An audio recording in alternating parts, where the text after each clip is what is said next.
RugbyRenegade.com, the #1 online strength and conditioning program for rugby. Are you ready to get bigger, stronger, fitter, and faster and dominate your opposition? Welcome to the Rugby Renegade Podcast, where we build machines.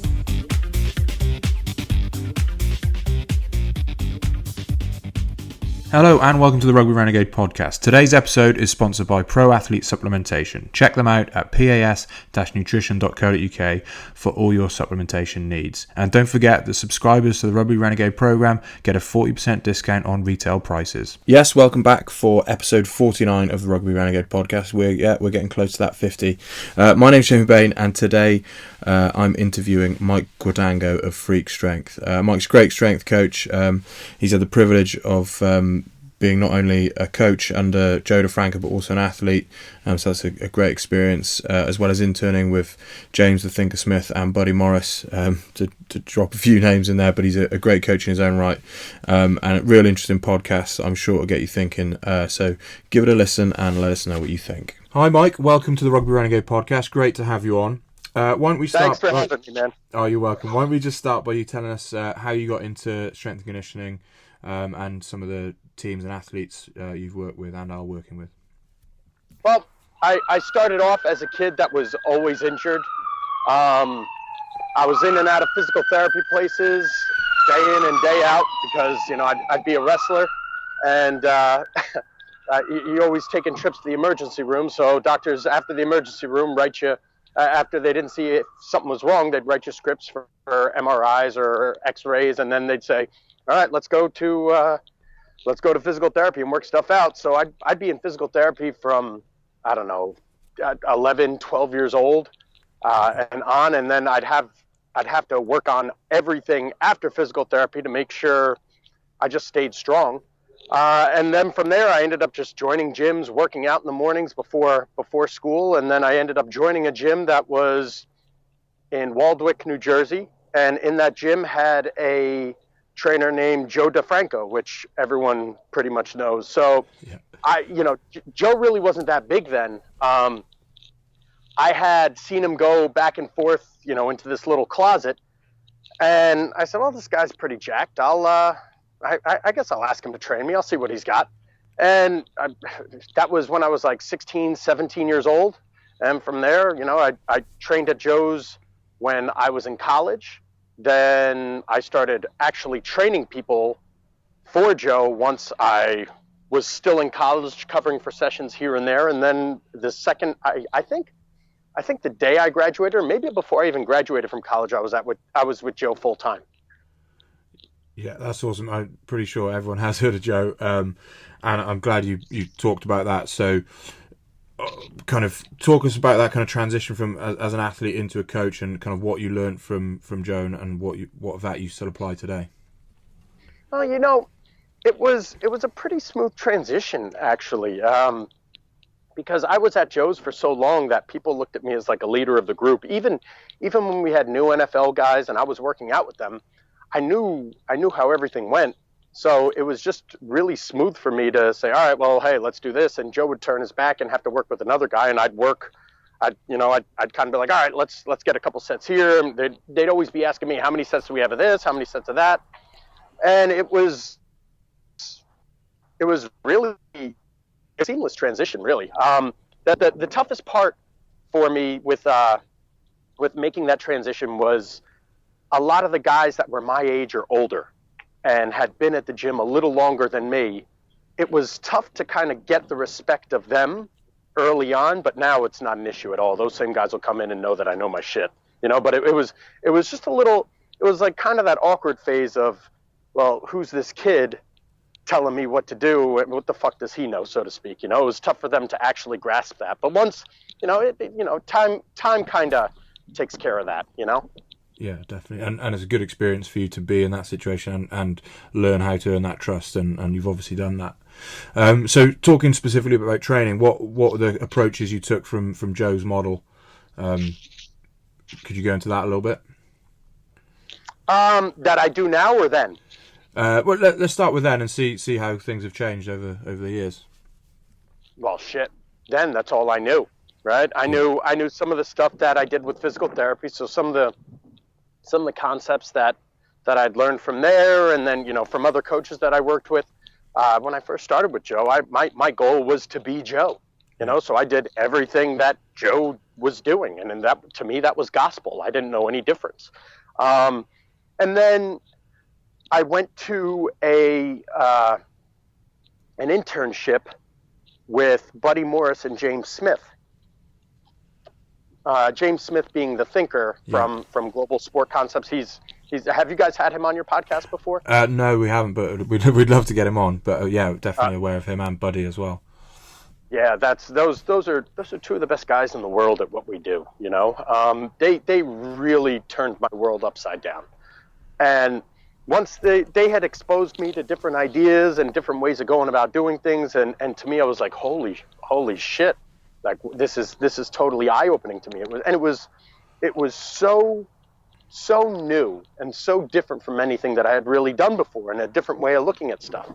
Because even prior to Joe, my brother was a really, really strong dude. He got into powerlifting, but never competed. He just enjoyed doing it. My father's a very, very thorough guy. He was a finance guy. He was a CFO of a couple of different companies.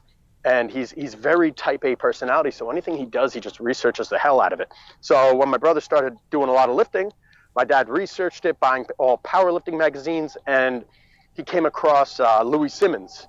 And I've been listening to Louis Simmons tapes since I was 10, 11 years old, and my brother was working out in the basement. So even when Joe,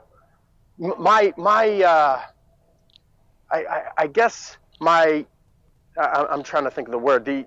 My likement towards Joe, right? Like my respect to Joe was kind of confirmation bias, because I knew of Louis Simmons already, and it made it extra comfortable in my eyes to go towards Joe because, this guy does West Side too. He really must know what he's talking about, So all I really knew back then was West Side. That was my idea of periodization.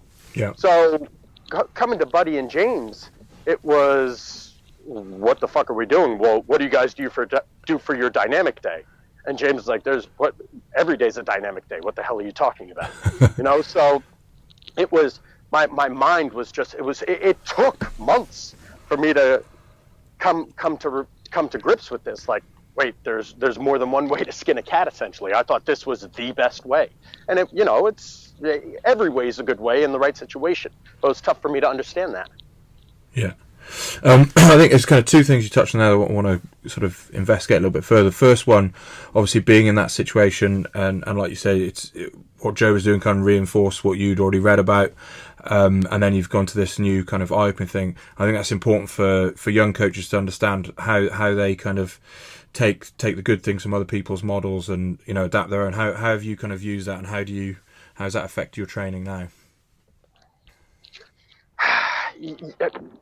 Dude, I mean, everything you do, you're taking and you're applying, right? Like now I barely read. It sounds ridiculous. I barely read strength and conditioning to get my influences as to what I'm going to do next. I read all sorts of other materials to really try to learn and grasp other concepts that I can apply to, the movement field that we're in. Strength conditioning or physical preparation or whatever the hell it is that we call ourselves now.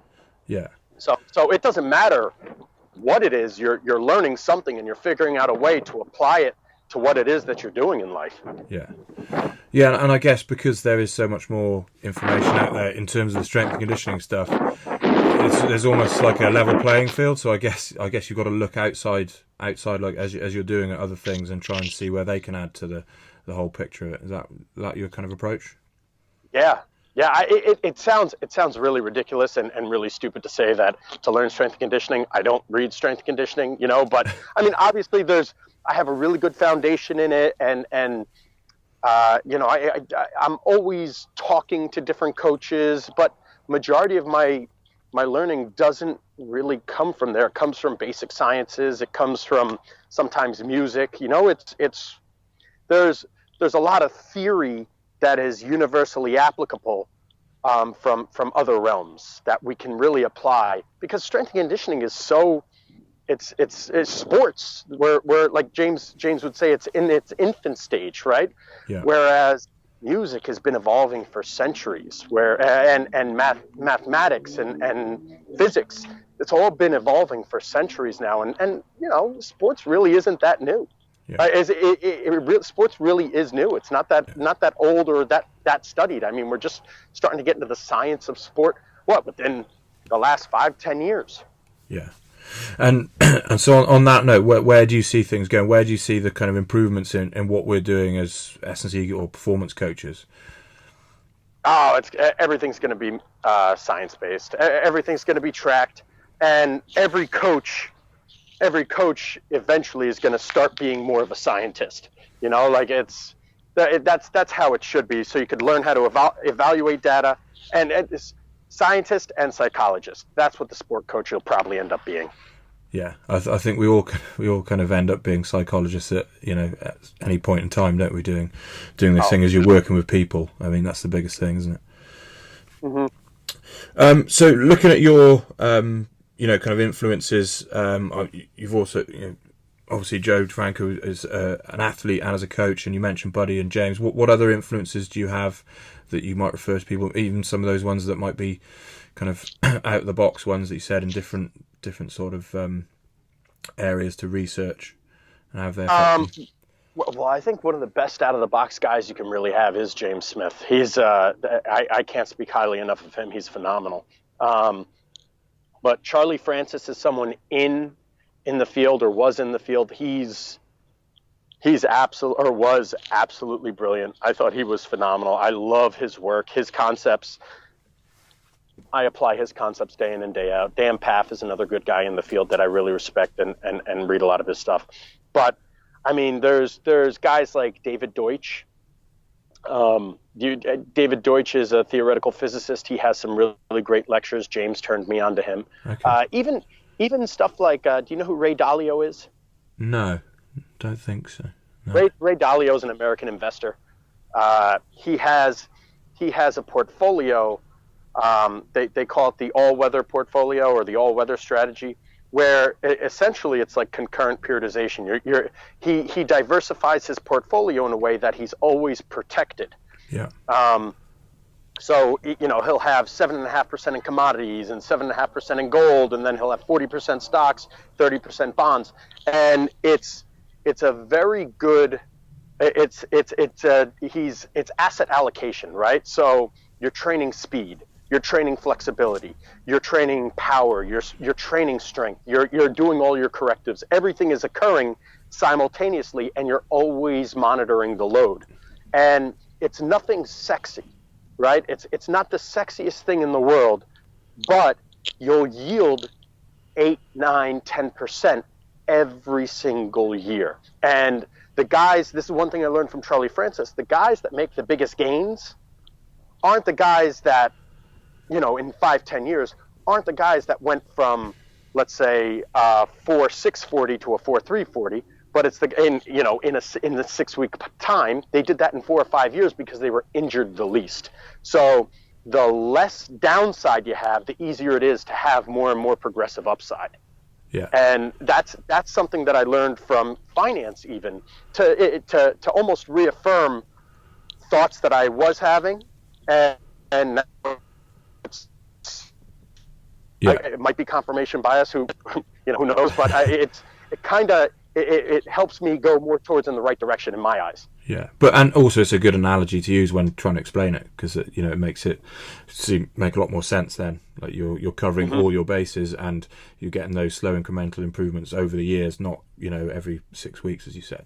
So it's a good way to use it. Yeah, I mean, if you compare it to investing, right?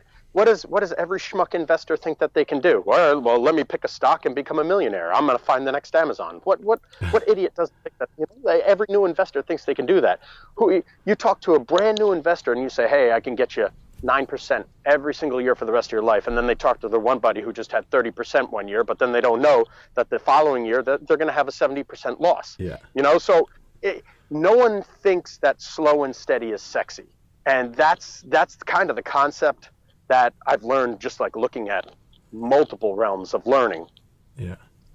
Yeah, and the point you made was the the fact that they're injury free, because you're not doing these radical extreme training programs. They're ones that keep you fit and healthy, and in the long term that keeps you on the field. And we know that more successful teams are the teams that have all their players fit and available. So again, it's another big point. So you mentioned you're a wrestler in high school, I believe. What do you think? Like, obviously, the physicality of rugby. There's things that you perhaps take from wrestling. Is there anything that you've used from your wrestling background? Yeah, there's different personalities for every sport, right? I mean, and certain personalities. The most successful personalities in certain sports, like rugby, those guys are grinders. Right, wrestling, those guys are grinders, and you kind of need to train people according to their personality, because the mental stability aspect of it is a huge thing. Like, they need to feel like they're doing the right thing. Otherwise, it doesn't even matter what you do; they just won't respond properly. So, I played baseball and I wrestled, and wrestling taught me one thing that was really important. Was majority of people that play sports are pussies. The different personalities, unless they're involved in really hard contact sports. I mean, basketball players, baseball players, you got tennis players, golfers. They're not physical sports. Like, they're kind of physical, but it's not that. Soccer players, right? Whereas you go to rugby, you go to football, you go to wrestling. And even football compared to wrestling and rugby, there's big hits, but there's not like those grinding type moments where fatigue sets in and everyone becomes a coward when fatigue sets in, right? So they don't really get exposed to that type of stuff. So to know different personalities with different sports and how to talk to different people, if I didn't wrestle, I wouldn't understand that wrestler's mentality, that rugby player's mentality. I wouldn't appreciate it and what they feel like they need to do. I'd just talk to them and say, "What, are you stupid? Just trust me on this." Whereas now I genuinely understand what they really want to do with themselves and how they think they need to get there. And it'll help you tailor your message as to why you're doing what you're doing, or tailor your program, and when to motherfuck them and when not to. Yeah. And again, goes back to psychology. So, yeah. Exactly. Cool. Now, this is a question we ask all the guests on the podcast, and usually specifically to rugby, but if you want to just talk about athletes in general, what do you think is the biggest mistake rugby players make when it comes to strength and conditioning? I just think they work too damn hard. They overwork so much. I mean, sport practices in every single realm. It doesn't matter what it is. It's always done wrong. They work themselves to the bones too much in practices in preparation for the game, and they don't realize that they're robbing Peter to pay Paul, right? Yeah. So I think having a more organized approach with what you're doing in the weight room and then what you're doing on the field is actually going to translate and help you onto the field. Guys will sit there and they'll motherfuck you with max rep squats, where how does it really translate, right? Like, I've had it for American football, for instance. I've had some of the big, strong guys, linemen, offensive linemen, defensive linemen. These are the real big, strong guys on the field, not bench, squat, or deadlift. Well, and still get like all pro. How does that happen, right? These are strength-oriented positions, and yet I didn't train them in traditional strength exercises in order to yield the adaptation that they needed to on the field. So clearly the exercise selection isn't optimal, right? So we need to, there just needs to be a big reevaluation that occurs. Yeah. And so could you give an example of kind of what type of work you did do with them? So for one of my DNs, right? DN is like a big skill guy. Yeah. We'll do tons of speed work. We'll train them essentially like 60-meter sprinters, right? And because they're kind of hybrid. Sometimes they have to run. Sometimes DNs have to end up doing special teams work, and they'll have to run longer distances. But it's literally 60, 70 meters is what they're going to end up having to sprint, all while dodging different enemies essentially. Yeah. So we do speed work, we do plyometric work, but as far as strength work goes, one of the most overlooked aspects of training is speed work will make you stronger. Strength work doesn't necessarily make you faster, because it all translates to force, right? So when you're running really fucking fast, there's a lot of force that you're producing and a lot of force that you're yielding, right? Producing force and absorbing force are the two ways to get stronger. So you expose yourself to that stimulus. And it's force at a specific rate, right? Like it's a rate of movement. And that's what's specific to the sport. Whereas you're in the weight room, okay, let's say you're coming comparable to the forces you're producing, right? Well, I think if you're running top speed, you're 5 to 6 times your body weight. Well, if you weigh 100 kilos times 5 to 6 times your body weight, that's 600 kilos, right?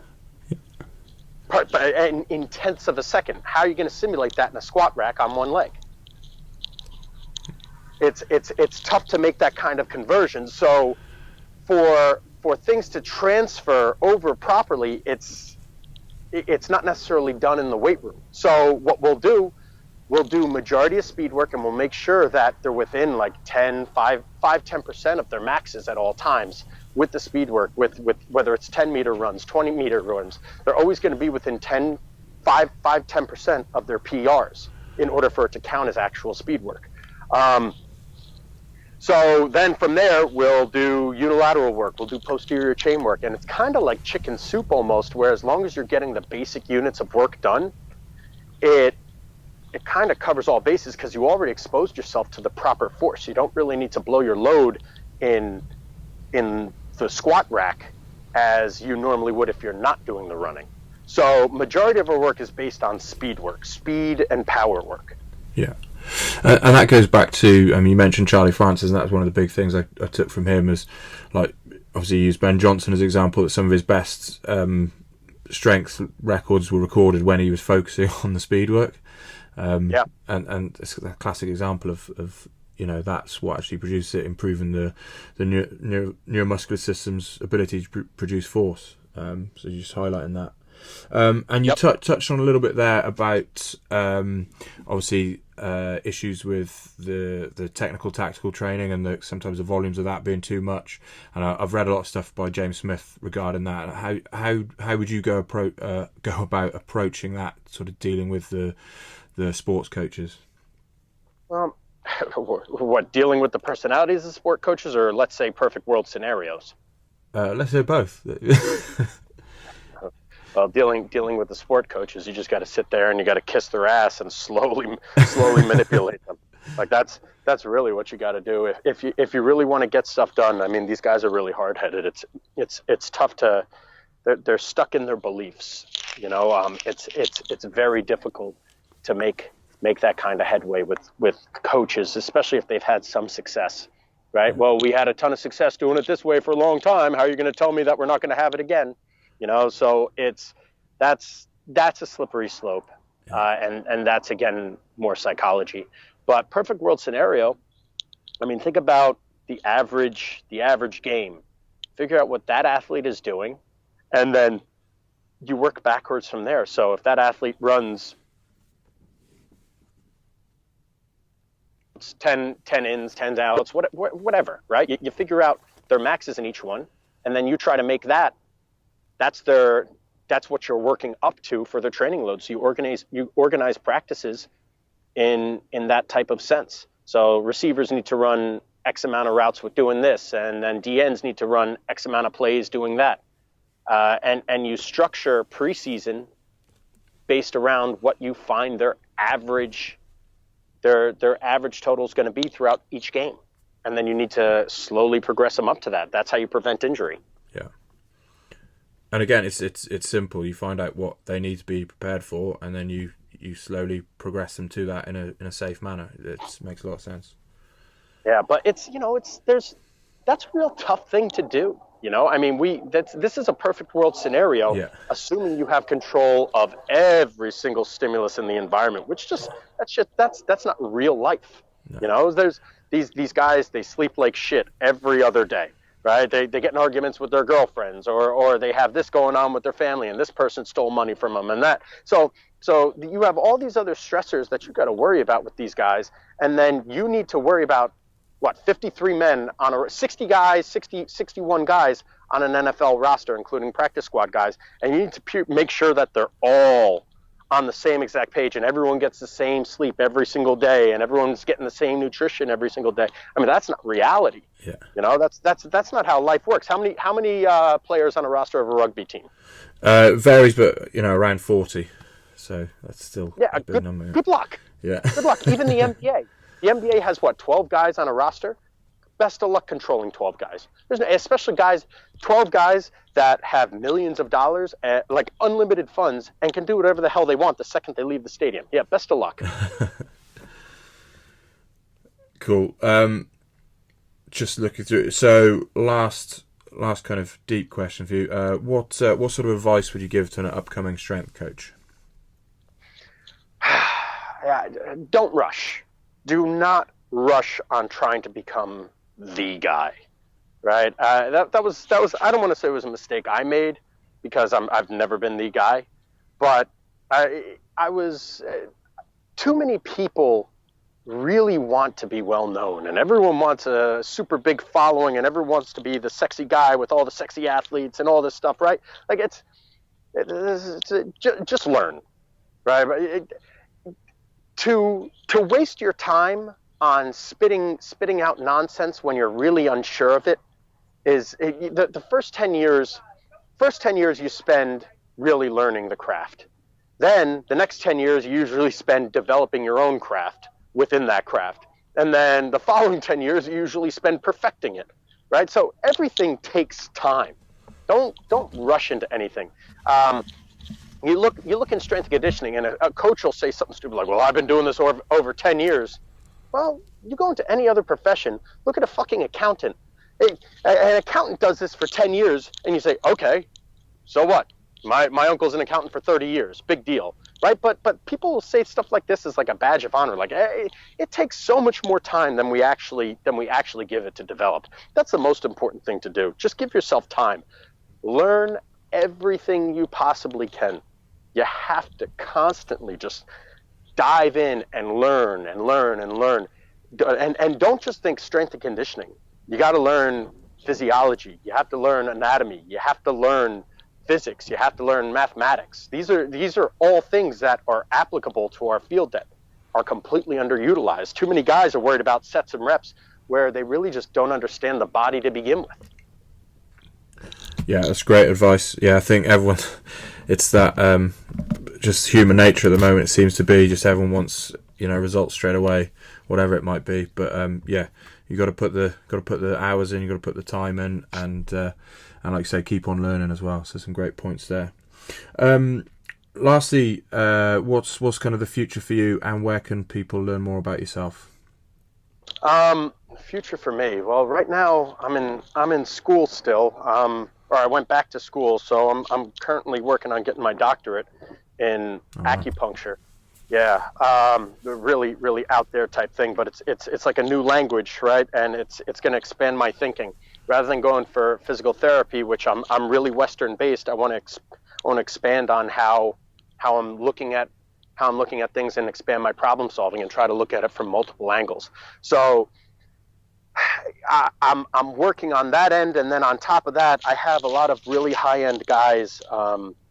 Very, very very elite level athletes that I'm working with exclusively, and the demand for my time becomes more and more valuable. So I don't know how I'm gonna manage everything, but I foresee myself probably doing not consulting based work, but doing more private coaching than I am group coaching later on, because it's just the caliber of athlete that I'm working with. I need to do a lot more traveling all over the country right now for different guys. So it's a lot of work ahead of me. So I think the things are kind of going to transform a little bit from my gym aspect, and it'll probably grow into more private type stuff.